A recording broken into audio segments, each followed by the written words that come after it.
अब आपके पास समय बहुत कम बचा हुआ है, तो मैं कहूंगा साथियों इस समय को आपको एक बेहतर तरीके से, एक बेहतर अंदाज में साथियों स्पेंड करना चाहिए। यानी कि वहां साथियों अपने इस समय को आपको व्यतीत करना चाहिए जो कंटेंट आपको डायरेक्ट एग्जाम में दिखे और एग्जामिनर जैसा प्रश्न पत्र साथियों तैयार करने वाला है वैसे क्वेश्चंस आपको दिखे। तो मैं कहूंगा साथियों हूबहू वैसे सवाल मैंने लिए हैं जैसे आपके एग्जाम में आपको आपकी शिफ्ट में साथियों देखने को मिलेंगे। तो इन सभी सवालों को आप अपने मनोमस्तिष्क में स्टोर अगर कर लेते हैं तो मेरा मानना है कि पेपर आपका बड़ी आराम से क्रैक हो जाएगा। तो ये साथियों एक क्लास आपके एग्जाम पर साथियों भारी पड़ेगी, तो बहुत अच्छे तरीके से इन सभी सवालों को आप देखिए। सबसे पहले साथियों मैं जीके के आपको 50 सवाल कराऊंगा और आज की कट ऑफ की अगर हम बात करते हैं जीके के 50 सवालों में से 25 सवाल आपके सही होना चाहिए। यानी कि 50 सवालों में से 25 सवालों के जवाब आपको पहले से आना होना चाहिए और 25 सवालों के जवाब आपको तैयार कर लेना है। ठीक है ना। तो पहला सवाल साथियों आपके स्क्रीन पर आ चुका है, कह रहे कि विटामिन सी की कमी से कौन सा रोग होता है। तो विटामिन सी की कमी से स्कर्वी नाम का रोग हो जाता है। राइट आंसर जिनका ऑप्शन नंबर डी के साथ है बिल्कुल करेक्ट है। अब उसके बाद देखिए अगला सवाल आपके स्क्रीन पर, कह रहे कि भूकंप का अध्ययन साथियों किसे कहा जाता है मुझे बताइए। मतलब भूकंप के अध्ययन को क्या कहा जाता है बताइए। तो रीना पाल, मनीष, अरजीत अरजीत उसके अलावा दीप्ति, गौतम, मनीष, अंशु, डिफेंस। चलिए तो यहाँ पर भूकंपों के अध्ययन की अगर बात करें आप लोगों को मालूम होना चाहिए सिस्मोलॉजी कहा जाता है। क्या भूकंपों के अध्ययन को क्या कहा जाता है साथियों? सिस्मोलॉजी कहा जाता है। अब अगले नंबर का सवाल है, पूछा आपसे जा रहा है कि विश्व में कुल कितने महाद्वीप हैं बताइए। तो विश्व में साथियों कुल कितने महाद्वीप हैं? कुल 7 महाद्वीप हैं। आपका जवाब अगर ऑप्शन नंबर बी के साथ है तो मैं कहूंगा आंसर आपका बिल्कुल करेक्ट हो जाएगा भाई, बहुत बढ़िया। देखिए विश्व का मुख्यालय, विश्व बैंक की अगर बात करें या वर्ल्ड बैंक की अगर बात करें तो वर्ल्ड बैंक का मुख्यालय कहां पर स्थित है साथियों? वॉशिंगटन डीसी में ही वर्ल्ड बैंक का मुख्यालय स्थित है, ये आपको मालूम होना चाहिए। उसके बाद देखिए कहा जा रहा है कि स्वेज नहर किस देश में स्थित है। तो स्वेज नहर साथियों कहां पर स्थित है ये आपको बताना है। तुर्की में है, संयुक्त अरब अमीरात में है, या ईरान में है, या साथियों मिस्र में है। तो आपका जवाब अगर मिस्र है तो मैं कहूंगा आपका जवाब यहाँ पर बिल्कुल सही हो जाएगा। नेक्स्ट नंबर का सवाल है, कह रही बारमूडा ट्रायंगल क्षेत्र किस महासागर में स्थित है। तो ये तो अटलांटिक महासागर में स्थित है। कहां पर? अटलांटिक। अगला देखिए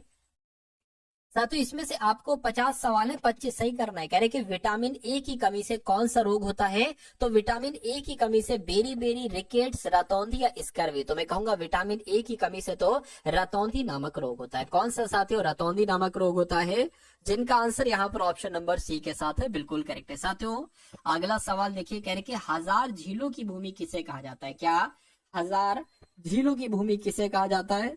साथियों में लगातार आपके कमेंट देख रहा हूं, आप लोग आंसर इसका मुझे बता दीजिए क्या हो सकता है इस सवाल का जवाब।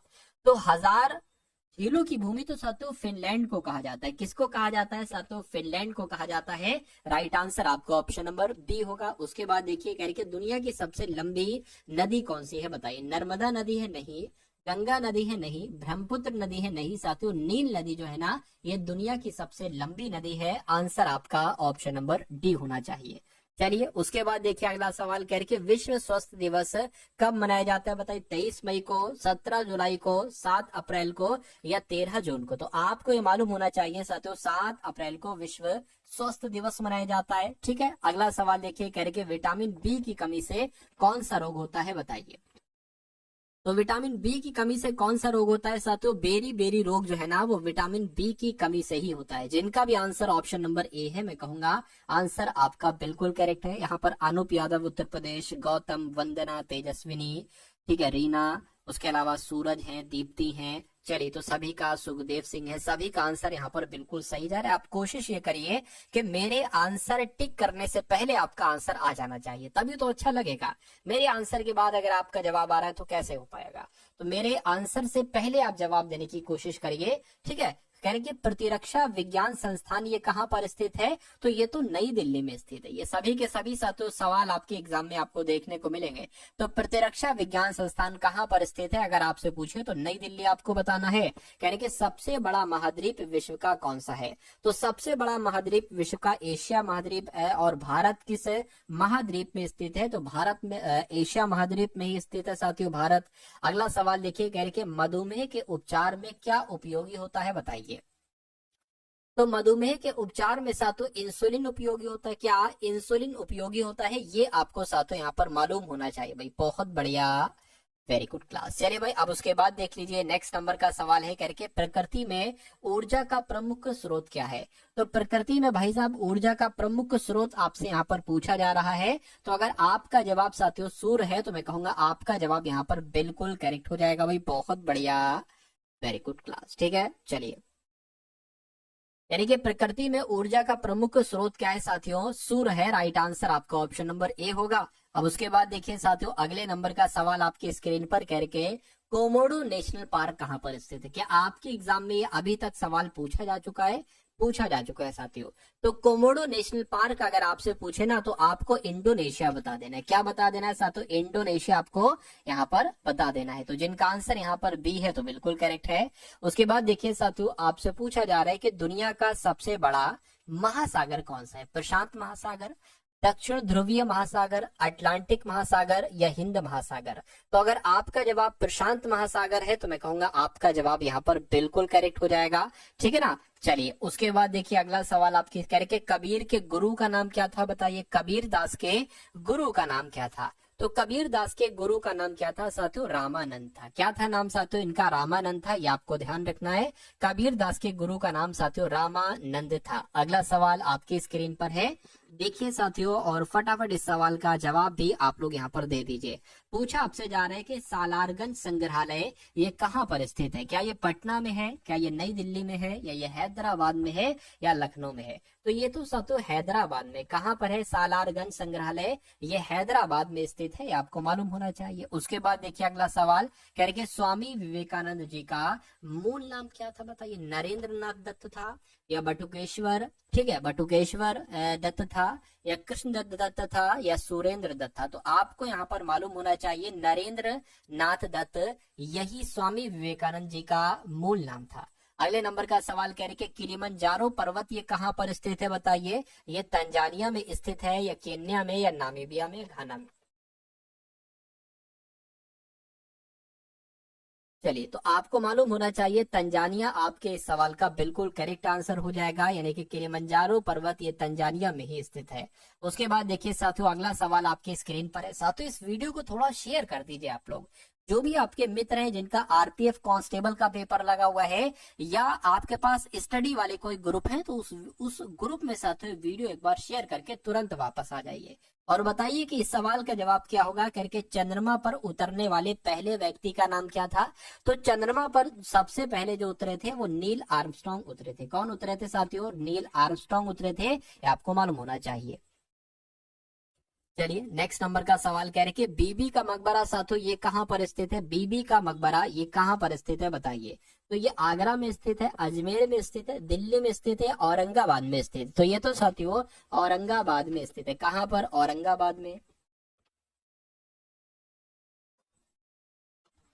ठीक है, चलिए, तो बीबी का मकबरा कहाँ पर हो गया, औरंगाबाद में हो गया। उसके बाद देखिए कह रहे कि विश्व का सबसे बड़ा महाकाव्य कौन सा है बताइए। तो विश्व का सबसे बड़ा महाकाव्य कुरुक्षेत्र है, महाभारत है, रामायण है, या रघुवंशम है। तो मैं कहूंगा महाभारत ये विश्व का सबसे बड़ा महाकाव्य है। कौन सा, महाभारत ही विश्व का सबसे बड़ा महाकाव्य है, ये आपको मालूम होना चाहिए। सर मेरा डेटा खत्म हो गया है। अरे भाई डेटा खत्म हो गया है तो किसी से कनेक्ट कर लीजिए, या 144 पिक्सल पर कर लीजिए। ठीक है।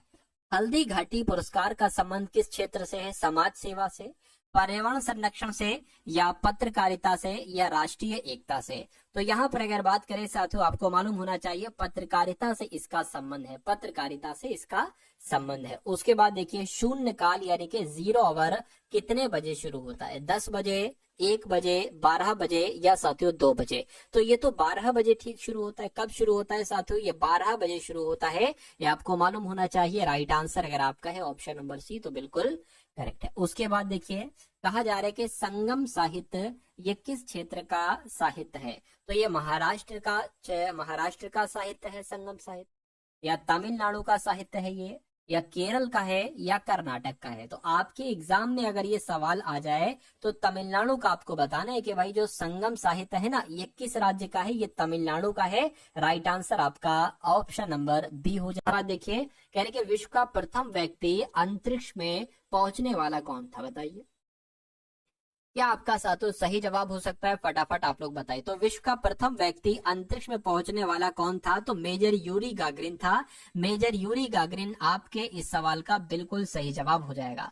उसके बाद देखिए कह रहे कि विश्व का सबसे छोटा महाद्वीप कौन सा है, बताइए मुझे। तो विश्व का सबसे छोटा महाद्वीप की अगर हम बात करते हैं तो ऑस्ट्रेलिया महाद्वीप सबसे छोटा महाद्वीप है, ये आपको मालूम होना चाहिए। और अभी मैंने आपको बताया था एशिया महाद्वीप ये बड़ा है जनसंख्या के हिसाब से, ठीक है। तो उसके बाद देखिए अगला सवाल कह रहे कि विश्व पोलियो दिवस निम्न में से किस दिन मनाया जाता है, बताइए। तो विश्व पोलियो दिवस 24 अक्टूबर को, 10 जनवरी को, 12 मार्च को, 25 अप्रैल को, नहीं साथियों 24 अक्टूबर को ही विश्व पोलियो दिवस मनाया जाता है। आंसर आपका ऑप्शन नंबर ए होगा, ठीक है। चलिए नेक्स्ट नंबर का सवाल है, कह रहे कि भारत में कार्यपालिका का अध्यक्ष कौन होता है, बताइए। जो भारत की कार्यपालिका है उसका अध्यक्ष कौन होगा साथियों? राष्ट्रपति ही तो उसके अध्यक्ष होंगे, ठीक है। ये आप लोग याद रखेंगे, ये साथियों इंपॉर्टेंट क्वेश्चन है आपके लिए। नेक्स्ट नंबर का सवाल है, कह रहे कि यूरेनियम का सबसे बड़ा उत्पादक देश कौन सा है, बताइए। तो यूरेनियम का सबसे बड़ा उत्पादक देश आपको मालूम होना चाहिए कजाकिस्तान है। अगला देखिए सबसे हल्की धातु कौन सी होती है, बताइए। तो सबसे हल्की धातु कौन सी होती है, फटाफट बता दीजिए। साथियों देखिए आपका जो रीजनिंग और मैथ है ना, रीजनिंग और मैथ, रीजनिंग में भी साथियों 35 क्वेश्चन आपसे पूछे जाएंगे और मैथ में भी साथियों 35 सवाल आपसे पूछे जाएंगे। तो मेरा मानना है कि अगर आपका साथियों इतनी तैयारी हो जाए कि आप इसमें 65 क्वेश्चन सही कर दो, कितने 65 क्वेश्चन सही कर दो, यानी कि 70 में से 65 क्वेश्चन सिर्फ और सिर्फ इसमें अगर आप सही कर दो, और मेरा मानना है साथियों क्या लगभग 30 जीएस में आप अगर सही कर दो तो कितने आपके सवाल साथियों हो जाएंगे, ठीक है ना। 50 में से 30, क्योंकि 30 मैंने बहुत कम बोला है जीएस में, इससे 30 से ज्यादा ही साथियों आपके यहाँ पर जो है ना वो आएंगे। तो लगभग साथियों आपका 95 से लेकर 100 क्वेश्चन तक अगर आप सही कर देते हो तो मेरा मानना है कि आपका सिलेक्शन हो जाएगा। 120 में से अगर 100 क्वेश्चन सही कर दिए तो 100% आपके चांस हो जाएंगे साथियों सिलेक्शन के, ठीक है ना। चलिए तो सबसे हल्की धातु की जब हम बात करते हैं तो लिथियम ही साथियों ये सबसे हल्की धातु हो जाएगी। उसके बाद देखिए अगला सवाल आपकी स्क्रीन पर है, पूछा आपसे जा रहा है कि दुनिया की सबसे उच्चतम पर्वत चोटी कौन सी है, मुझे बताइए। चलिए क्या आपका साथियों यहाँ पर राइट आंसर हो सकता है, देखिए और मुझे आप लोग बता दीजिए कि आपका राइट आंसर क्या है। तो अगर आपका जवाब साथियों माउंट एवरेस्ट है तो मैं कहूंगा आपका जवाब यहाँ पर बिल्कुल करेक्ट हो जाएगा। अगला सवाल आपकी स्क्रीन पर कह रही है विश्व जल दिवस कब मनाया जाता है, बताइए। विश्व जल दिवस साथियों कब मनाया जाता है, तो 22 मार्च अगर आपका जवाब है तो मैं कहूंगा आपका जवाब यहाँ पर बिल्कुल करेक्ट हो जाएगा। भाई साहब विश्व जल दिवस ये आपका 22 मार्च को ही तो मनाया जाता है। उसके बाद देखिए अगला सवाल कह रहे कि गंगा की मुख्य शाखा को बांग्लादेश में किस नाम से जाना जाता है, तो किस नाम से जाना जाता है, बताइए। यहाँ पर तेजस्विनी राज है, दीप्ति है, गौतम है, ज्योति है, ठीक है, आर्मी लव है, गुरप्रीत है, रीना, सभी का जो है वो डिफेंस है। उसके अलावा चलिए तो सभी का आंसर यहाँ पर बिल्कुल सही जा रहा है, ज्योति बोधरा का सी बता रहे हैं। चलिए तो गंगा की मुख्य शाखा को बांग्लादेश में किस नाम से जाना जाता है साथियों, पद्मा नाम से जाना जाता है। आंसर अगर आपका ऑप्शन नंबर बी है तो मैं कहूंगा बिल्कुल करेक्ट है। उसके बाद देखिए साथियों संगमरमर यानी कि मार्बल किसका रूप है, तो ये किसका रूप है, ये चूने पत्थर का रूप है, आपको मालूम होना चाहिए किसका साथियों, चूने पत्थर का रूप है। उसके बाद देखिए कह रहे कि क्षेत्रफल के आधार पर महाराष्ट्र का सबसे बड़ा जिला कौन सा है, बताइए। तो क्षेत्रफल के आधार पर महाराष्ट्र का सबसे बड़ा जिला कौन सा है साथियों, अहमदनगर है। कौन सा है साथियों, अहमदनगर है, ये आपको यहाँ पर मालूम होना चाहिए भाई, बहुत बढ़िया, वेरी गुड क्लास। चलिए नेक्स्ट नंबर का सवाल आप लोग के सामने है, पूछा आपसे जा रहा है कि डायनामाइट के आविष्कारक कौन है, बताइए। फटाफट साथियों आपका आंसर आना चाहिए। तो डायनामाइट के आविष्कारक आइंस्टाइन है, नहीं। न्यूटन है, नहीं। अल्फ्रेड नोबेल है साथियों, बिल्कुल सही, यानी कि अल्फ्रेड नोबेल ही डायनामाइट के आविष्कारक हैं, इन्होंने ही साथियों डायनामाइट का आविष्कार किया था, ठीक है ना। चलिए अगला सवाल आपकी स्क्रीन पर है, स्टील उत्पादन में भारत का विश्व में कौन सा स्थान है, बताइए। तो स्टील उत्पादन में भारत का विश्व में कौन सा स्थान है साथियों, तीसरा स्थान है, क्या तीसरा स्थान है। उसके बाद देखिए वीर भूमि किसकी समाधि स्थल है, बताइए। ये सवाल साथियों इंपॉर्टेंट है और आपके एग्जाम में पूछा जाएगा। क्या पूछा जाएगा? आपसे पूछा जाएगा कि वीर भूमि किसका समाधि स्थल है? तो पंडित जवाहरलाल नेहरू का नहीं, इंदिरा गांधी का नहीं, लाल बहादुर शास्त्री का नहीं, ये राजीव गांधी का है। किसका है साथियों? राजीव गांधी का जो समाधि स्थल है वो साथियों वीर भूमि उसे कहा जाता है। राइट आंसर आपका ऑप्शन नंबर डी होगा। अगला सवाल आपकी स्क्रीन पर है। अब रोज क्लास होगी क्या? हाँ, रोज, उम्मीद तो यही है रोज क्लास हो आपकी। ठीक है, वंदे मातरम का नारा किसके द्वारा दिया गया था? तो रविन्द्रनाथ टैगोर के द्वारा नहीं, अरविंद घोष के द्वारा नहीं, बंकिम चंद्र चटर्जी के द्वारा ही साथियों वंदे मातरम का नारा दिया गया था। ये आपको याद रखना है। अगला सवाल आपकी स्क्रीन पर कह के विद्युत बल्ब का फिलामेंट किसका बना होता है बताइए?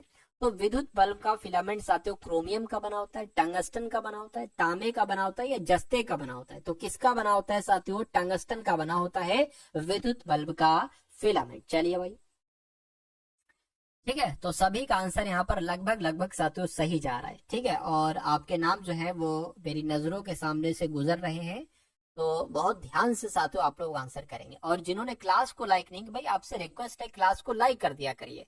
अगर कोई आपके लिए थोड़ी भी मेहनत कर रहा है और मैं अपनी पूरी मेहनत आपको दे रहा हूँ, ठीक है, तो क्लास को लाइक अगर आप नहीं करोगे तो ये बहुत गंदी बात, अच्छी बात नहीं है। तो एक बार लाइक वाला जो बटन है ना उसको दबा दीजिए, मुझे बहुत अच्छा लगेगा। कहने कि बायोगैस का मुख्य अवयव क्या है? तो बायोगैस का मुख्य अवयव साथियों मीथेन है। क्या है? मीथेन है। उसके बाद देखिए कह रहे कि केटू चोटी किस पर्वत श्रृंखला में स्थित है बताइए? केटू चोटी किस पर्वत श्रृंखला में स्थित है? केंद्रीय हिमाचल में, ट्रांस हिमालय में, काराकोरम श्रेणी में? बिल्कुल साथियों, काराकोरम श्रेणी आपका यहाँ पर बिल्कुल करेक्ट आंसर हो जाता है। उसके बाद देखिए कह रहे संतरे में कौन सा विटामिन है बताइए मुझे? संतरे में कौन सा विटामिन पाया जाता है? Vitamin A, vitamin B, vitamin C या साथियों विटामिन डी? तो संतरे में तो साथियों विटामिन सी पाया जाता है। कौन सा विटामिन पाया जाता है? विटामिन सी पाया जाता है संतरे में। ठीक है, तो इस प्रकार जिनका भी आंसर ऑप्शन नंबर सी तो बिल्कुल करेक्ट है। अब देखिए 50 सवाल जैसे आपके एग्जाम में आने को वैसे सवाल मैंने करवा दिए। अब यहाँ पर हम लोग देखेंगे साथियों रीजनिंग के सवाल। कौन से सवाल? रीजनिंग के सवाल साथियों हम लोग देखेंगे और आप चेक कीजिएगा कि रीजनिंग में आपका स्कोर कितना रहता है। ठीक है ना? एल्यूमिनियम किस खनिज से प्राप्त की जाती है? तो एल्यूमिनियम की अगर बात करिए बॉक्साइट से प्राप्त की जाती है। राइट आंसर अगर आपका है ऑप्शन नंबर सी के साथ, तो मैं कहूंगा आंसर आपका बिल्कुल करेक्ट भाई, बहुत बढ़िया, वेरी गुड क्लास। तो इस रीजनिंग के सवाल को देखिए, नीचे 4 ऑप्शन है, ऊपर आपका सवाल है। अब देखिए अगर ऐसा सवाल आता है तो आपको बिल्कुल भी डरना नहीं है, बिल्कुल घबराना नहीं है। ये भाई आपका आपके साथ है, आपको हर एक चीज समझा देगा। इस सवाल में अगर आपको दिक्कत लग रही है ना तो देखिएगा अभी 1 मिनट में ये सवाल आपके लिए सबसे आसान हो जाएगा। बस जो मैं कहता रहूं वो आपको करते जाना है। पहले में कहा गया है कि यहाँ पर पॉइंट है, पहला पॉइंट, दूसरा पॉइंट, तीसरा पॉइंट, चौथा पॉइंट। ठीक है, कहने कि अनुपम, भव्या, चहल, दिलीप, सौरभ, वरुण और गोविंद ये एक वृत्ताकार व्यवस्था में केंद्र की ओर मुख करके बैठे हैं और ताश खेल रहे हैं। कितने लोग हैं? 1 2 3 4 5 6 7, 7 लोग हैं। 7 लोग हैं, तो 7 लोग हैं। हमने मान लीजिए गोल मेज बना ली और 7 लोग हैं, तो 1 2 3 4 5 6 और 1 7। ठीक है, तो ये बात भी क्लियर होगी। चलिए उसके बाद देखिए क्या कहा जा रहा है, करके सौरभ अनुपमा और दिलीप के बगल में बैठा है, इसको छोड़ दीजिए, बिना लिखिए। गोविंद वरुण और चहल के बीच में नहीं बैठा, इसको भी छोड़ दीजिए, बिना लिखिए। वरुण जो है ना ये अनुपमा के दाईं ओर ठीक बगल में बैठा है, हम इसको लेंगे साथियों। मान लीजिए अनुपमा को हम कहीं पर भी बैठा दें, अनुपमा को अगर हम यहाँ पर बैठा दें तो कहने के अनुपमा क्या लिखा हुआ है? अनुपमा के दाईं ओर ठीक बगल में वरुण बैठा है, यानी कि वरुण साथियों यहाँ पर बैठा होगा, वरुण यहाँ पर बैठा होगा। अरे भाई अनुपमा के दाईं ओर बैठा है तो दाईं ओर हमने बैठा दिया। ठीक है, उसके बाद क्या कहा जा रहा है, कह रहे के वरुण और चहल के बीच में ठीक है गोविंद नहीं बैठा है। ठीक है, कह रहे कि अनुपमा और दिलीप के बगल में बैठा है सौरभ, यानी कि अनुपमा यहाँ पर बैठेंगी और ये दिलीप जो है ना वो साथों यहाँ पर बैठेगा दिलीप। और इन अनुपमा और दिलीप के बीच में कौन बैठा है? सौरभ बैठा है, तो सौरभ जो है ना वो यहाँ पर बैठ जाएंगे, सौरभ यहाँ पर बैठ गए। ये बात क्लियर है? देखिए ये लाइन भी हो गई, ये लाइन भी हो गई ना। गोविंद जो है ना, गोविंद, गोविंद किधर गया? गोविंद वरुण और चहल के बीच में नहीं बैठा, यानी कि वरुण और चहल, चहल यहाँ पर बैठेगा।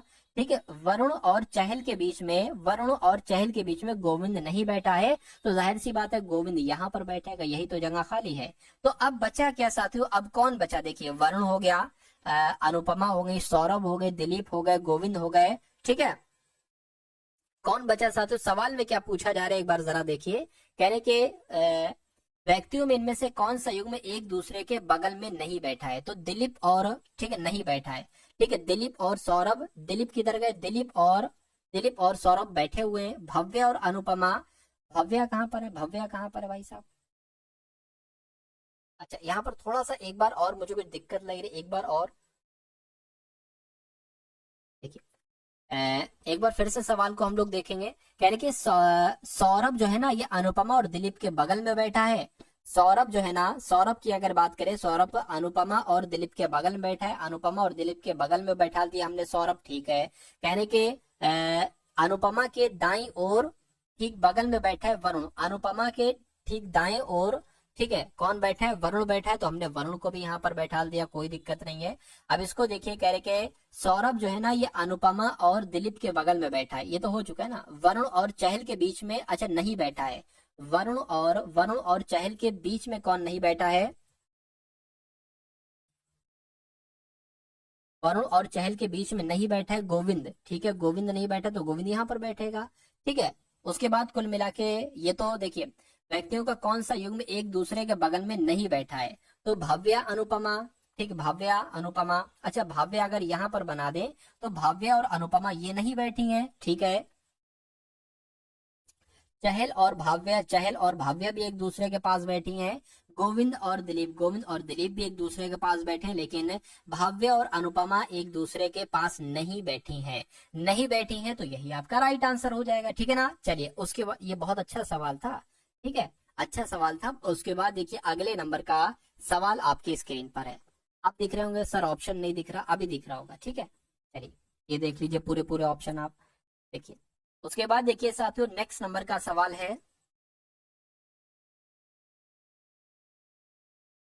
चलिए। अब उसके बाद देखिए, अगले नंबर का सातों सवाल आपकी स्क्रीन पर है। कह रहे कि एक ही पासे की तीन अलग अलग स्थितियां दिखाई गई हैं। जो प्रतीक ये एंड है ना, एंड वाले के विपरीत वाले फलक पर क्या होगा, ये कुल मिला के आपसे पूछा जा रहा है। साथियों मुझे बता दीजिए। अब देखिए, एंड कहाँ पर है? एंड एक तो यहाँ पर है, और कहीं पर एंड है, और कहीं पर एंड नहीं है, ठीक है। अब देखिए, हम कैसे एंड के विपरीत वाला निकाल पाएंगे? अब देखिए, यहाँ पर भी 9 है और यहाँ पर भी 9 है, तो ये 9 मैंने ये वाला लिखा और ये 9 मैंने ये यहाँ पर लिख दिया। अब इस 9 के इधर को क्या है साथियों, या इस 9 के इधर क्या है? स्टार है, तो मैंने यहाँ पर स्टार बना लिया, ठीक है। और इस 9 के इधर क्या है साथियों? डॉलर का साइन है, मैंने डॉलर का साइन बना लिया। उसके बाद इधर प्रतिशत है, तो इधर मैंने प्रतिशत बना लिया। और इधर को साथियों क्या है? ठीक है, स्टार हो गया, ये एट द रेट आ जाए, एंड आ जाएगा, तो ये मैंने एंड बना लिया। कहने का मतलब ये है कि स्टार का प्रतीक डॉलर हो जाएगा और प्रतिशत का प्रतीक एंड हो जाएगा। तो एंड का प्रतीक आपसे पूछा जा रहा है, एंड का प्रतीक भैया प्रतिशत हो जाएगा। तो कुल मिला के प्रतिशत आपका यहाँ पर बिल्कुल सही जवाब हो जाएगा। ये क्या 9 आ गया? प्रतिशत आपका सही जवाब हो जाएगा। तो ऐसे भी साथियों ये सवाल हो सकता है, ठीक है। उसके बाद देखिए, अगला सवाल आपकी स्क्रीन पर देखिए और बताइए सही जवाब क्या होगा। इस सवाल को देखिए और मुझे बताइए राइट आंसर आपका क्या होगा। कह रहे कि एक निश्चित कोड भाषा में MORSEL को LESROM लिखा जाता है, तो उसी कोड भाषा में GATEVWAY को क्या लिखा जा सकता है साथियों, बताइए। चलिए, देखिए, आपको ऐसा नहीं लग रहा है कि इन सभी लेटर्स की मदद से ही ये लेटर्स यहाँ पर लिखे गए हैं, ठीक है। अब देखिए, एल सबसे अंत में था, सबसे पहले आ गया, उसके बाद ई आ गया, उसके बाद एस आ गया, उसके बाद आर आ गया, उसके बाद ओ आ गया, उसके बाद एम आ गया। यानी कि साथ हम क्या करेंगे, हम भी यही करेंगे, वाई लिख लेंगे सबसे अंत वाला, उसके बाद ए लिख लेंगे, उसके बाद डब्ल्यू, उसके बाद ई लिख लेंगे, उसके बाद TAG लिख लेंगे, तो TAG लिख लिया। अब आपको देखना है कि ये कौन से ऑप्शन में लिखा हुआ है। YAWETAG मैं कहूंगा ऑप्शन नंबर डी में लिखा हुआ है, तो इसलिए जिनका आंसर ऑप्शन नंबर डी था तो बिल्कुल करेक्ट था। चलिए भाई, अब उसके बाद देखिए, अगला सवाल आपकी स्क्रीन पर आ चुका है। देखिए इस सवाल को और बताइए कि राइट आंसर आपका यहाँ पर क्या हो सकता है। चलिए,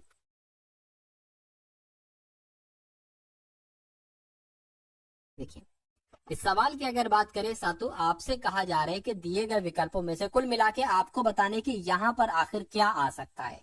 क्या यहाँ पर ऑप्शन नंबर ए वाला आ सकता है, फिट हो सकता है, बी वाला सही आएगा, या ऑप्शन नंबर सी वाला आएगा, या साथियों डी वाला आएगा। ये कुल मिला के आपको बताने बताइए। देखिए, मेरा मानना ऐसा है कि जब ये छोटा वाला जो बना हुआ है, ये छोटा वाला, ये वाला, तो ये ऐसे करके बनेगा, बिल्कुल बनेगा। यहाँ पर एक लाइन आएगी, तो ये चीज जो है ना, ये चीज यहाँ पर आना चाहिए, लेकिन ये चीज यहाँ पर नहीं है। ठीक है, ये चीज कहाँ से आ गई, ये ऐसे चीज हो गई। ठीक है, ये लग रहा है कोई दिक्कत नहीं है, लेकिन ये इसमें कट थोड़ी ना लगा हुआ है भाई साहब, कट नहीं लगा हुआ है। ठीक है, तो ये भी नहीं हो सकता आंसर। उसके बाद इसको देखिए, ये चीज यहाँ पर आना चाहिए थी, यहाँ पर नहीं, ये चीज यहाँ पर आई है। ठीक है, कट तो लगेगा, कट लगेगा भाई साहब। ठीक है, लेकिन क्या दिक्कत है, दिक्कत साथियों ये है कि इसमें ये चीज नहीं आई, ये कट लगा नहीं है। ठीक है, नहीं लगा है, लेकिन इसमें साथियों ये चीज लगी है, इसमें सेम डिक्टो वैसा ही। तो कुल मिला के आंसर आपका जो जाएगा वो ऑप्शन नंबर साथियों किसके साथ जाएगा, ऑप्शन नंबर डी के साथ जाएगा। उसके बाद देखिए अगला सवाल। देखिए आप लोग दिक्कत ना करिए भाई, ठीक है, आप लोग आराम से पढ़िए, किसी से आप लोग बदतमीजी ना कीजिए। ठीक है, और जो राइट आंसर आपका है आप उसको दीजिए। अगर ऐसे आप आपस में थोड़ा बहुत लड़ाई वगैरह वगैरह करोगे तो आपका पेपर अभी कुछ दिन बाद है। ठीक है, फिर यही टेंशन वगैरह आपके मन में रहेगी, फिर पेपर कैसे हो पाएगा। ठीक है, चलिए, तो अब इस सवाल की अगर बात करें, देखिए आरपीएफ में एक ऐसा भी सवाल पूछा जाता है आपसे, और एक से दो सवाल साथों ऐसे पूछे जाते हैं कि आपको भाई की इंग्लिश डिक्शनरी की नॉलेज है, ये आपसे चेक किया जाता है। अगर इन वर्ड्स को हम अंग्रेजी डिक्शनरी के अकॉर्डिंग रखते हैं तो ये कैसे बनेंगे, ये आपको बताना है। देखिए, अब देखिए पी आई यहाँ पर भी है, पी आई यहाँ पर भी है, पी आई यहाँ पर भी है, पी आई यहाँ पर भी है, पी आई यहाँ पर भी। आपको बताने के सबसे पहले कौन सा आता है, टी आता है, वी नहीं आता है, एक्स भी नहीं आता, वी भी नहीं, टी भी। तो कुल मिला के टी यहाँ पर है, टी यहाँ पर है, लेकिन टी के बाद वाई आ गया, यहाँ पर टी के बाद टी है। तो ये सबसे पहले आ जाएगा वन वाला। उसके बाद साथियों क्या आ जाएगा, उसके बाद आपका ये वाला आ जाएगा पांच वाला, और इसमें से क्या आ जाएगा, वी वी वी के बाद ओ है, वी के बाद ओ है, टी, और ये कुल मिला के ये आ जाएगा। ठीक है, तो ये दो वाला आ जाएगा, फिर चार यहाँ पर आ जाएगा, और बचा उसके बाद तीन, तो ये तीन आ जाएगा। तो 152 43 कहां पर लिखा हुआ है, 152 43 ऑप्शन नंबर डी में लिखा हुआ है। तो ये आपका बिल्कुल सही जवाब है। ठीक है, चलिए उसके बाद देखिए साथियों, नेक्स्ट नंबर का सवाल आपकी स्क्रीन पर है। इस सवाल को देखिए और मुझे बताइए कि आपका राइट आंसर क्या होगा। करके सीमा ने एक फोटो की ओर इशारा करते हुए मुझसे कहा, वह तुम्हारे पिता है क्या। देखिए सीमा, ठीक है, सीमा की अगर बात करते हैं, सीमा ने एक फोटो की ओर इशारा करते हुए कहा, सीमा ने एक फोटो की ओर इशारा करते हुए मुझसे कहा। ठीक है, अच्छा, सीमा है, ठीक है, और वो मुझसे कह रही कि वह जो है ना, वो तुम्हारे पिता का पुत्र है। ठीक है, तुम्हारे, ठीक है, तुम्हारे पिता का पुत्र है। फोटो में मौजूद व्यक्ति का मेरे साथ क्या संबंध होगा, तो साथियों वो भाई ही तो होगा। अरे भाई, कोई आपसे कहे कि वो आपके पिता का पुत्र है, तो वो, या तो अगर ये कहता कि वो आपके पिता का इकलौता पुत्र है, तो वो आपके खुद की बात करती। लेकिन इकलौता वर्ड नहीं आया है, तो साथियों भाई आपका हो जाएगा आंसर। तो इस प्रकार जिनका आंसर ऑप्शन नंबर बी है तो बिल्कुल करेक्ट हो जाएगा। यहाँ पर ज्योतिका, दीप्तिका, गौतम, गुरप्रीत, तेजस्विनी, उसके अलावा शिवलाल बोदरा, ठीक है, सभी अंशु का, सभी का आंसर यहाँ पर बिल्कुल करेक्ट है। अगला सवाल आपकी स्क्रीन पर, इस सवाल को देखिए और बता दीजिए कि आपका सही जवाब क्या हो सकता है। देखिए ये थोड़ी सी इसमें दिक्कत आ गई है। ठीक है, मैं इसको साथियों यहाँ पर टाइप कर देता हूँ, अच्छे से लिख देता हूँ। देखिए टी है, खाली जगह है, खाली जगह है, एस एच टी है, और उसके बाद खाली जगह है, आर आई एस एच है, आर आई एस एच हो गया, और उसके बाद साथियों फिर से दो बार खाली जगह है, फिर डी आर आई हो गया, डी आर आई हो गया, खाली जगह है, नीचे लिख दूं। ठीक है, टी आई डी, क्या, टी आई टी और आर और आई हो जाएगा, और उसके बाद एस हो जाएगा, और फिर खाली जगह, फिर खाली जगह, और फिर आई आ जाएगा। तो कुल मिला के आपको बताने की ये सवाल कैसे आप कर सकते हो, तो मैं आपको हर बार बताता हूँ कि इनको काउंट करिए।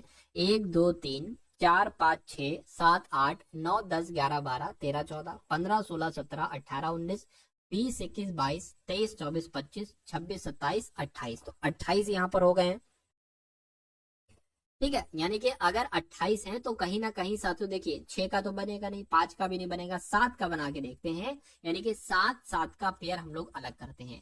तो 1 2 3 4 5 6 7 ये अलग, 1 2 3 4 5 6 7 ये अलग, 1 2 3 4 5 6 7 ये अलग, और 1 2 3 4 5 6 7 ये अलग। आप शुरू में देख रहे हो कि डी आर आ रहा है, डी आर यहाँ पर भी है, डी आर यहाँ पर भी है, डी आर यहाँ पर भी। अगर हम यहाँ पर डी लिख देते हैं तो डी आर हो जाएगा। आप देखोगे साथियों अंत में आई आ रहा है, तो आप यहाँ पर क्या लिख दोगे, आप यहाँ पर आई लिख दोगे, ठीक है, कोई दिक्कत नहीं। आप देखोगे अंत में अच्छा यहाँ पर भी आई आ जाएगा, ठीक है। आप देखोगे अंत में एस एच टी आई है, तो एस एच यहाँ पर टी आई हो जाएगा, ठीक है। और यहाँ पर क्या हो जाएगा, एस एच और ये आपका टी आई हो गया। यहाँ पर भी क्या हो जाएगा, एस एच और टी आई हो जाएगा। यहाँ पर क्या बचा है, डी आर आई, डी आर आई। तो कुल मिला के ये क्या लिखा हुआ है, दृष्टि लिखा हुआ है। दृष्टि हो गया, दृष्टि हो गया, दृष्टि हो गया और दृष्टि हो गया। अब आपको ये देखना है कि आपने अपने पेन से क्या क्या लिखा है। आपने आर लिखा है, आपने आई लिखा है, आपने फिर आई लिखा है, आपने फिर डी लिखा है, और फिर साथियों टी और आई लिखा है आपने, उसके बाद एस और एच लिखा है आपने, फिर क्या लिखा है, एच और टी लिखा है। तो ये कौन से ऑप्शन में आपको देखने को मिल रहा है, तो R double I D T I, ठीक है, T I S double H T, ये ऑप्शन नंबर आपको डी में देखने को मिल रहा होगा। तो जिनका आंसर ऑप्शन नंबर ए है बिल्कुल करेक्ट हो जाएगा। उसके बाद देखिए साथियों नेक्स्ट नंबर का सवाल आपकी स्क्रीन पर है, देखिए और बताइए राइट आंसर क्या है। चलिए भाई,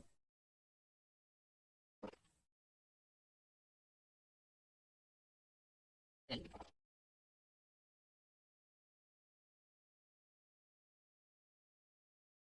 तो ये साथियों आपका नंबर सीरीज का सवाल है। कौन सा, ये नंबर सीरीज का आपका यहाँ पर सवाल है। कह रहे कि 209 है, सबसे पहले क्या है, सबसे पहले 209 है, उसके बाद 205 आ गया, और उसके बाद 196 आ गया, उसके बाद 180 आ गया। आपको बताना है कि अगला नंबर यहाँ पर क्या होगा, और उसके बाद 119 आना चाहिए।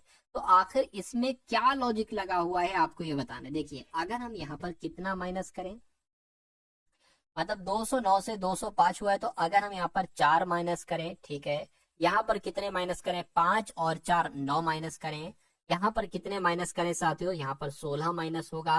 अब देखिए ये 2 का स्क्वायर है, ये 3 का स्क्वायर है, ये 4 का स्क्वायर है, तो यहाँ पर 5 का स्क्वायर घटेगा, यानी कि 25 घटेगा। तो 180 में से अगर आप 25 घटाओगे, क्या 180 में से अगर आप 25 घटाओगे तो कितना हो जाएगा साथियों, 155 आ जाएगा। यानी कि यहाँ पर 155 आ जाएगा, कितना आ जाएगा, 155 आ जाएगा। तो 155 आपका यहाँ पर बिल्कुल सही जवाब हो जाएगा। और जिनका भी आंसर ऑप्शन नंबर डी के साथ है, तो उन सभी का आंसर यहाँ पर बिल्कुल करेक्ट है। अब उसके बाद देखिए साथियों अगले नंबर का सवाल आपकी स्क्रीन पर है।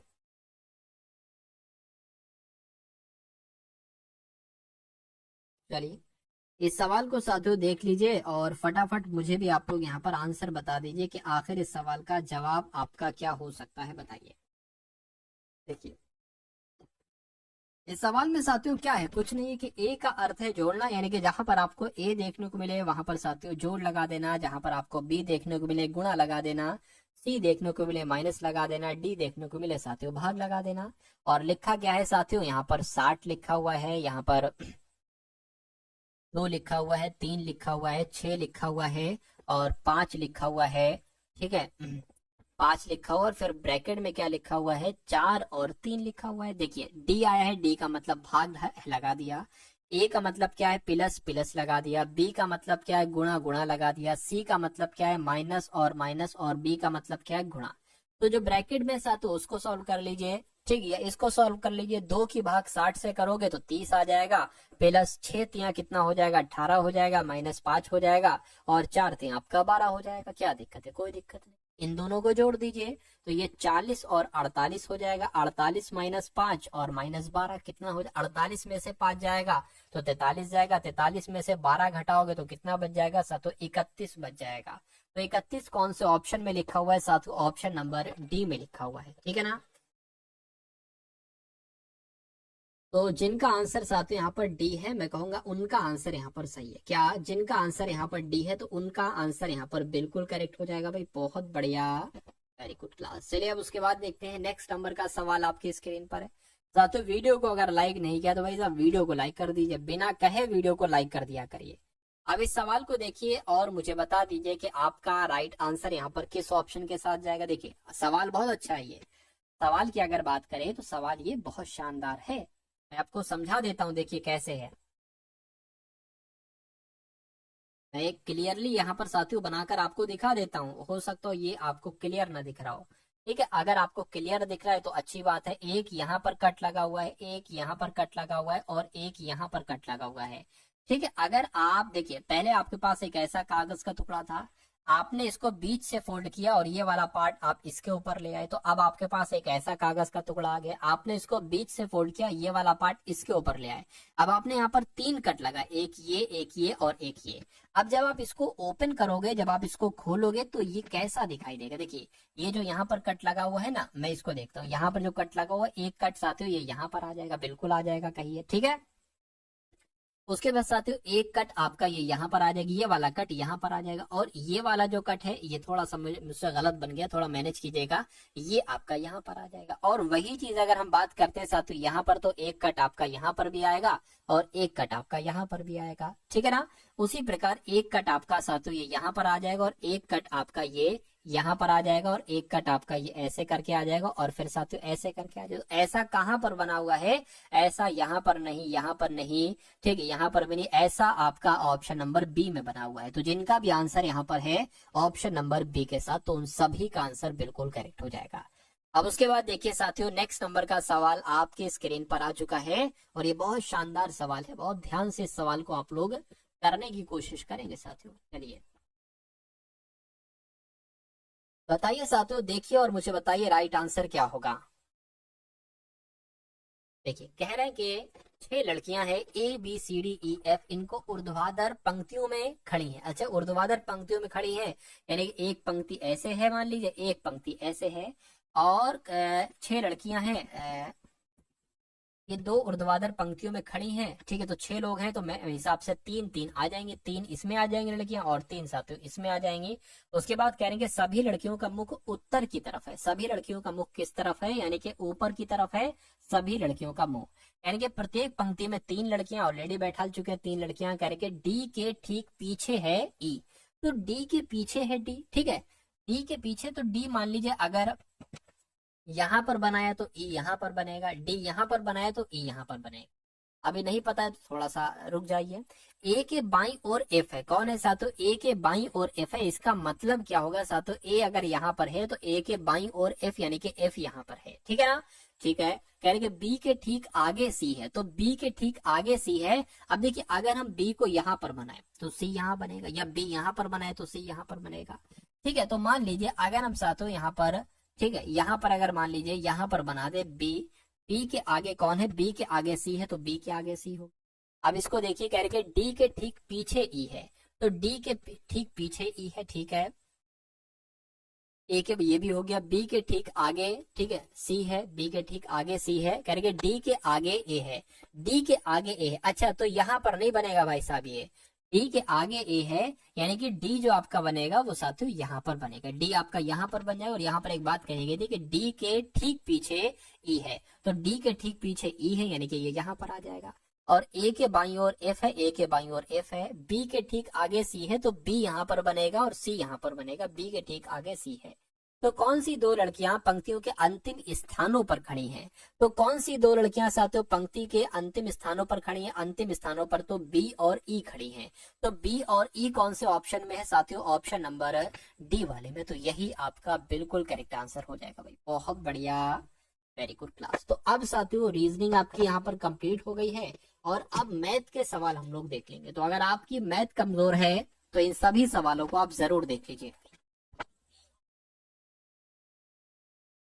ठीक है। चलिए तो अब साथियों इस मैथ के सवाल को देखिए और आप लोग मुझे बता दीजिए कि आपका सही जवाब यहाँ पर किस ऑप्शन के साथ जाएगा, क्या आपका यहाँ पर राइट आंसर हो सकता है। कहा जा रहा है कि एक व्यक्ति ने 448 में 112 की दर से कुछ खिलौने खरीदे हैं और 81 रुपए में 9 खिलौने की दर से बेच दिया, उसको कितना लाभ हुआ बताइए। अरे भाई साहब देखिए सिंपल सी बात है, यहाँ पर कुछ खिलौने खरीदे हैं, तो अगर 448 रुपए में, 448 रुपए में, ठीक है, 112 की दर से कुछ खिलौने खरीदे हैं, अगर इनको हम कट करें ना तो ये 4 आएगा। यानी कि साथियों अगर बात करें एक खिलौना कितने का हो जाएगा, एक खिलौना क्या, एक खिलौना 448 रुपए में 112 की दर से, तो कुल मिला के साथियों खिलौने का जो क्रय मूल्य निकला है वो कितना निकला है, वो 4 रुपए निकला है। और अगर इसको कट करोगे और 81 रुपए में 9 खिलौने की दर से बेच दे, 9 एकम 9 9 नहीं 81, यानी कि साथियों वो एक खिलौना बेचा कितने में है, वो एक खिलौना साथियों 9 रुपए में बेचा, यानी कि खरीदा है 4 रुपए में, बेचा है 9 रुपए में, तो कितना प्रॉफिट हो रहा है साथियों, 5 रुपए का प्रॉफिट हो रहा है। इसी को तो आपको प्रतिशत में बदलना है, तो गुणा 100 लगा लीजिए, नीचे आपका क्रय मूल्य यानी कि 4 आ जाएगा, इसको कट करोगे तो 25 आ जाएगा, 25 पंजे 125 होते, तो मैं कहूंगा कितना प्रॉफिट हुआ है, 125% का प्रॉफिट हुआ है, तो ये आपका बिल्कुल सही जवाब हो जाएगा। ठीक है ना, चलिए अब उसके बाद देखिए नेक्स्ट नंबर का सवाल, बहुत अधिक सवाल नहीं, कुछ चुनिंदा सवाल साथियों मैंने लिए हैं और वही आपके एग्जाम में आ जाएंगे।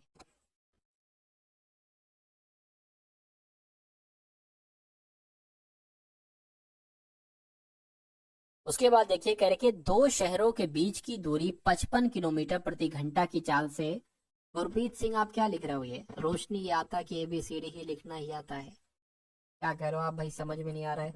चलिए उसके बाद देखिए दो शहरों के बीच की दूरी 55 किलोमीटर प्रति घंटा की चाल से, अच्छा मान लीजिए एक शहर ये है और एक शहर ये है, इसके बीच की कुछ दूरी होगी, क्या होगी, इसके बीच की कुछ दूरी होगी, कह रहे हैं कि इस दूरी को 55 किलोमीटर प्रति घंटा की चाल से 8 घंटे में तय किया जाता है, तो वो दूरी कितनी होगी, सबसे बड़ा सवाल ये है। देखिए चाल भी है और समय भी है, चाल है 55 और समय है 8, तो दूरी तो बहुत आराम से निकल आएगी, 55 की गुणा 8 से करा लीजिए, 8 पंजे 40 हो जाएगा, 8 पंजे 40 44 हो जाएगा, यानी कि दूरी कितनी निकलेगी साथियों, दूरी कितनी निकलेगी, 440 किलोमीटर की दूरी निकलेगी।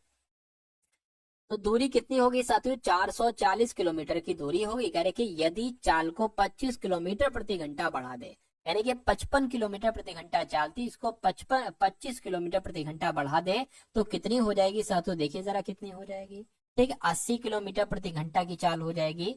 तो 80 किलोमीटर प्रति घंटा की चाल कर दे तो कितने समय की बचत होगी। अब पहले कितना समय लग रहा था, पहले लग रहे थे 8 घंटे, ठीक है, और अगर चाल कितनी है, 440 किलोमीटर प्रति घंटा है और ये 80 किलोमीटर प्रति घंटा की चाल से जाता है, तो कितना समय लगता है, देखिए जरा, 0 से 0 कैंसिल हो जाएगा, 8 पंजे 40 हो जाएगा, 4 बचेगा, पॉइंट लगेगा 0, 8 45, यानी कि अब साथियों अगर चाल बढ़ा दोगे ना तो 5.5 घंटे लगेंगे, पहले 8 घंटे लग रहे थे, अब 5.5 घंटे लगेंगे, तो कितने घंटे की बचत होगी, 2.5 घंटे की बचत होगी, 2.5 घंटा यानी कि 2 घंटे 30 मिनट की बचत होगी। तो इस प्रकार आपका राइट आंसर अगर है ऑप्शन नंबर ए के साथ तो बिल्कुल करेक्ट। ये सवाल आएगा आपके एग्जाम में, बहुत ध्यान से देखिए इस सवाल को।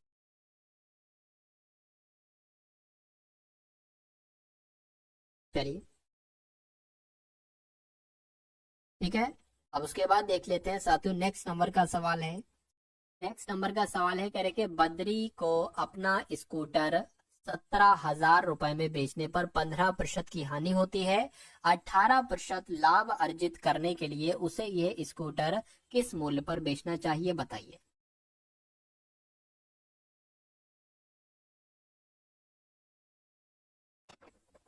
क्या आपका राइट आंसर तो देखिए, बद्री को अपना स्कूटर 17,000 रुपए में बेचने पर 15% की हानि होती है, यानी कि ये जो 15% की हानि हो रही है, यानी कि 85% में ये स्कूटर बेचा जा रहा है, या 85% में बेचा जा रहा है, तो ये 17,000 रुपए का बेचा जा रहा है।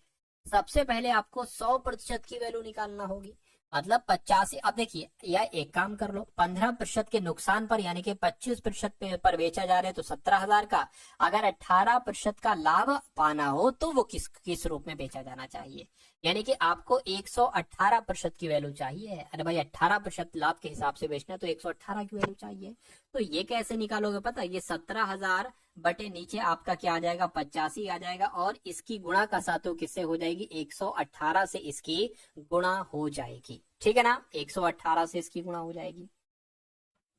चलिए कोई दिक्कत नहीं है।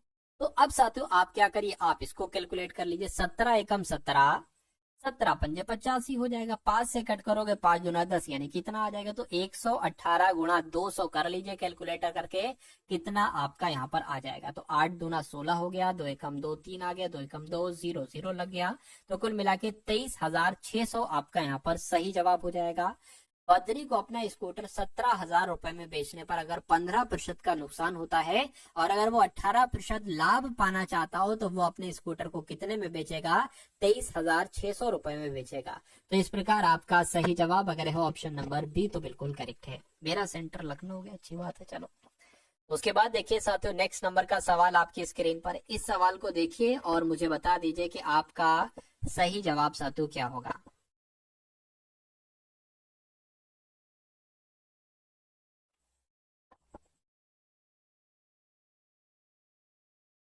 चलिए भाई बता दीजिए कि आपका सही जवाब होगा। कैलकुलेट करके साथियों आप यहाँ पर बताने की कोशिश करेंगे। तो कहा आपसे जा रहा है कि एक वस्तु का निर्माता 12% का लाभ कमाता है, थोक विक्रेता 10% का लाभ कमाता है और खुदरा विक्रेता 15% का लाभ कमाता है।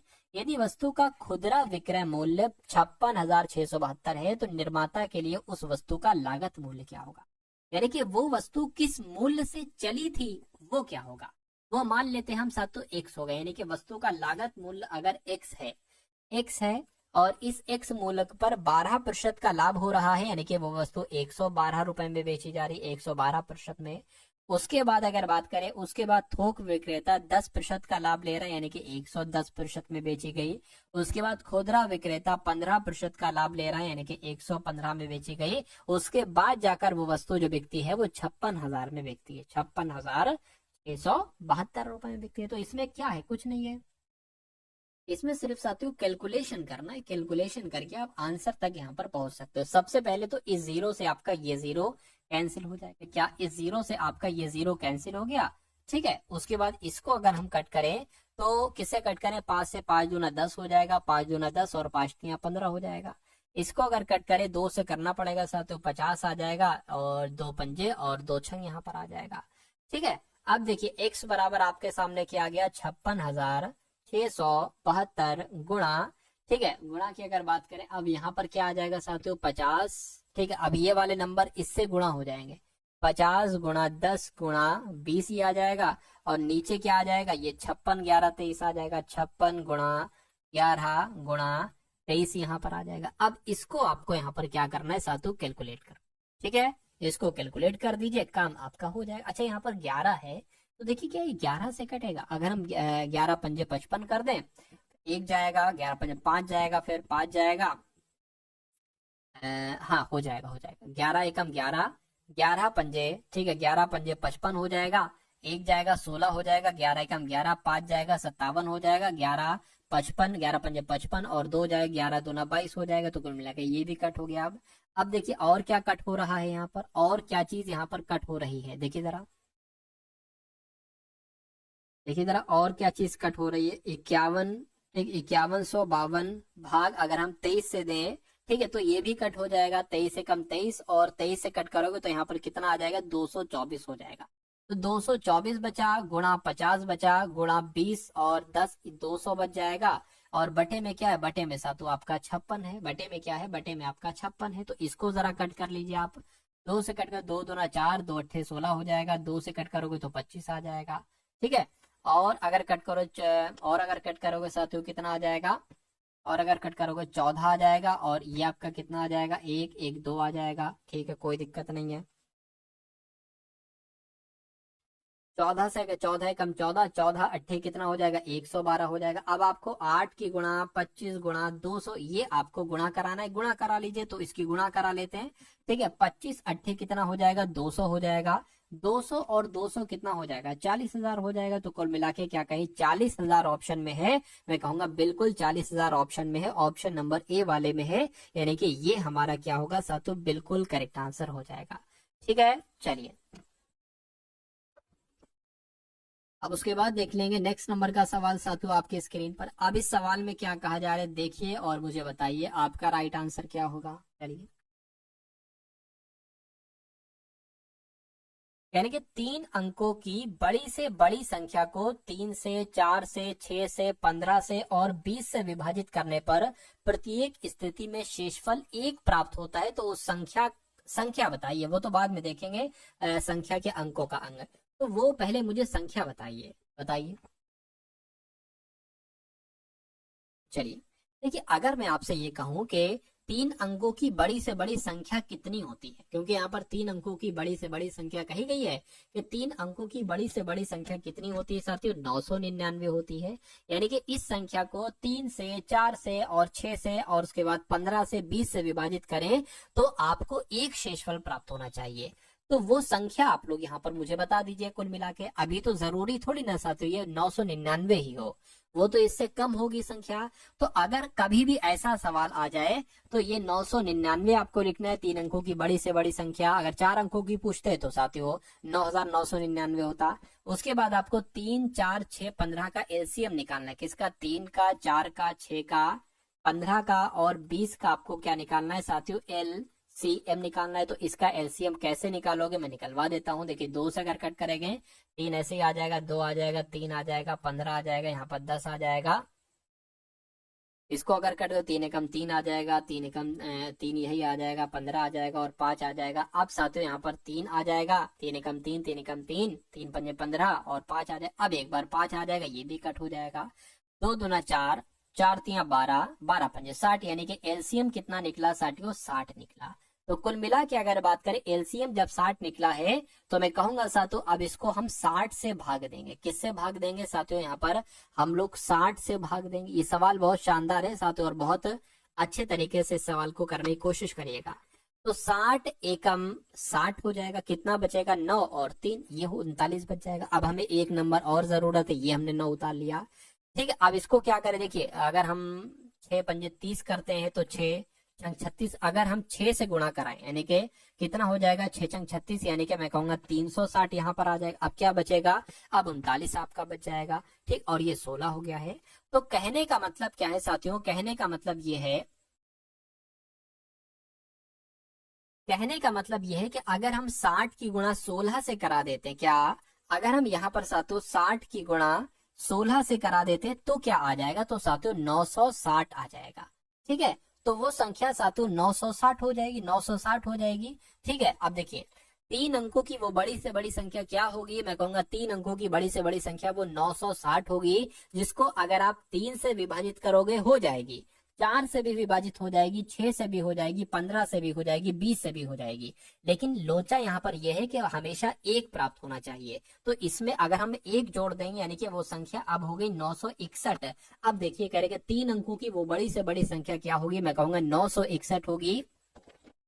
जिसे 3 से विभाजित करोगे तो 1 शेषफल प्राप्त होगा, या जिसे 4 से विभाजित करोगे तो 1 शेषफल प्राप्त होगा, 6 से, 15 से, 20 से करोगे तो 1 शेषफल प्राप्त होगा।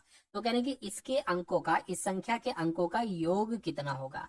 तो इसका साथियों आप योग कर लीजिए, 16 योग आ जाएगा। तो 16 योग आ जाएगा। 16 कहां पर लिखा हुआ है साथियों? ऑप्शन नंबर सी में लिखा हुआ है। तो ये क्या होगा साथियों? यही तो आपका बिल्कुल करेक्ट आंसर हो जाएगा भाई। बहुत बढ़िया, वेरी गुड क्लास। ठीक है ना। चलिए अब अगले नंबर का सवाल साथियों आप लोग यहाँ पर देख लीजिए और मुझे बता दीजिए कि आपका राइट आंसर यहाँ पर क्या हो सकता है, बताइए।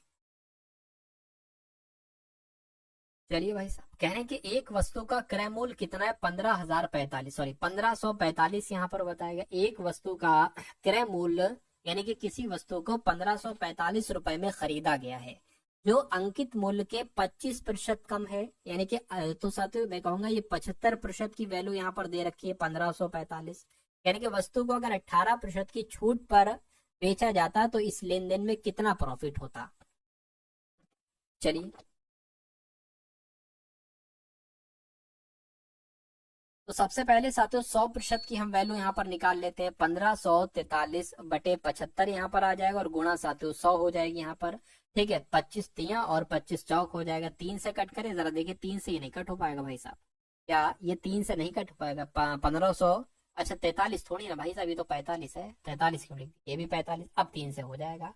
3 पंजे 15, 3 एकम 3, 3 पंजे 15 और 515 की गुणा 4 से करिए जरा। 515 की गुणा 4 से करिए जरा, कितना आ जाएगा? 5 चौक आपका 20 आ गया, 4 एकम 4, 6 आ गया, 4 पंजे 20 आ गया। यानी कि कुल मिला के कितना निकल आया साथियों? 2060 निकल आया। कहने का मतलब यह है कि अगर वस्तु का क्रय मूल्य 1545 है जो इसके अंकित मूल्य का 25% कम है, अगर मैं कहूँ 100% की वैल्यू क्या होगी तो 2060 हो जाएगी। और कहने कि अगर इस 2060 को 18% की छूट पर बेचा जाता है तो इस लेन देन में कितना प्रॉफिट होगा, बताइए। चलिए तो इसका जरा आप लोग क्या करिए साथियों, 18% इसका आप जरा निकालिए, इसका आप जरा 18% आप लोग यहाँ पर निकालिए, कितना निकलता है देखिए। इस जीरो से आपका ये जीरो कैंसिल हो जाएगा, 2 से कट करेंगे 9 आएगा और ये 5 आ जाएगा। ये बात साथियों क्लियर है, ये बिल्कुल क्लियर है। अब देखिए आपके सामने अब यहाँ पर क्या आ चुका है, आपके सामने यहाँ पर आ चुका है 206 गुणा 9 बटे यहाँ पर 5 हो जाएगा। अगर इसको मैं साथियों कैलकुलेटर की सहायता से कर लूं कि 206 गुणा 9 और कितना आ जाएगा साथियों, ये आपका भाग हम 5 से करा लेते हैं तो 370 आ जाएगा। कितना, 370.8 आ जाएगा, 370.8। एक सेकेंड, ठीक है, यहाँ पर कितना आ जाएगा, 370.8 आ जाएगा। ये बात क्लियर है। अब साथियों 370 पॉइंट यहाँ पर 8 आ चुका है। अब ये आप इसमें से घटाइए, किसमें से, 2060 में से आप इसको घटाइए। ठीक है, थोड़ी सी जगह मैं ले लेता हूँ, यहाँ पर इसको हटा देता हूँ मैं। तो अब हम क्या करेंगे साथियों, 2060 में से हम किसको घटाएंगे, 370 को यहाँ पर साथियों घटा देंगे। तो 370 को साथियों घटाएं, कितना बचेगा, 2 यहाँ पर आ जाएगा और यहाँ पर आपका क्या हो जाएगा, फिर आपका ये 9 हो जाएगा, 9 यहाँ पर आ जाएगा और फिर 8 आ जाएगा, 6 आ जाएगा और 1 आ जाएगा, यानी कि 1689.2 बचेगा यहाँ पर। तो अब साथियों आप क्या करेंगे, अब आप लाभ देखेंगे। अब 1689 में से आप साथियों 1545 घटाएंगे। ठीक है, 1545 यहाँ पर आप घटाएंगे तो यहाँ पर कितना बच रहेगा, ठीक है, यहाँ पर साथियों 4 आ जाएगा और यहाँ पर भी 4 आ जाएगा और 1 आ जाएगा। अब मैं साथियों इसको भी जरा हटाने की कोशिश करता हूँ, इसको हटा देता हूँ मैं। ठीक है, अब यहाँ पर 144 आ चुका है, 144.2 आ चुका है, यही लाभ होगा। तो इस लाभ को प्रतिशत में बदलेंगे, 100 से गुणा कराएंगे और नीचे क्या आ जाएगा, 1545 आ जाएगा, 1545 नीचे आ जाएगा। इसको कैलकुलेट कर लो, आंसर आपका सामने आ जाएगा। ठीक है, ये पॉइंट हटाओगे आप, नीचे जीरो आपका बढ़ जाएगा। तो इसको कैलकुलेटर की सहायता से मैं यहाँ पर करा लेता हूँ कि भैया 1400, ठीक है, 42 और गुणा 100, भाग किससे कराना है, ठीक है, भाग किससे कराना है, सही, अच्छा इससे 1500, ठीक है, 1545 जीरो से भाग कराना है तो 9.33 करके आएगा और 9.33 कहाँ पर लिखा हुआ है, ऑप्शन नंबर सी में लिखा हुआ है। तो ये क्या होगा साथियों, ये आपका बिल्कुल सही जवाब हो जाएगा भाई, बहुत बढ़िया, वेरी गुड क्लास। उसके बाद देखिए साथियों नेक्स्ट नंबर का सवाल आपकी स्क्रीन पर है। इस सवाल को देख लीजिए और मुझे बता दीजिए कि आपका सही जवाब यहाँ पर क्या हो सकता है, बताइए साथियों। इसमें क्या है, इसमें कुछ नहीं करेंगे, 7 विषम क्रमिक संख्याएं हैं आरोही क्रम में। इन संख्याओं का औसत 79 है। तो इनमें से पहली 5 संख्याओं का औसत क्या होगा, देखिए अगर 7 संख्याएं कही जा रही है और इनका औसत 79 है तो मैं कहूंगा बीच की संख्या का कितनी हो जाएगी, बीच की संख्या 79 हो जाएंगी, बाकी 3 इधर संख्या हो जाएंगी। ठीक है, और 3 इधर संख्या हो जाएंगी, 3 इधर संख्या हो जाएगी। अब देखिए अगर ये बीच की, क्योंकि औसत बीच का ही तो नंबर होता है, तो अगर ये 79 है तो विषम संख्या इससे पहले वाली क्या होगी, 77 होगी, और इससे पहली क्या होगी साथियों, 75 हो जाएगी, और इससे पहले क्या हो जाएगी, 73 हो जाएगी, और इसके बाद विषम संख्या क्या हो जाएगी, 81, और इसके बाद 83, और इसके बाद 85 हो जाएगी। यानी कि संख्याएं तो हमें पता चल गई है, संख्याएं हमें पता चल चुकी हैं साथियों यहाँ पर।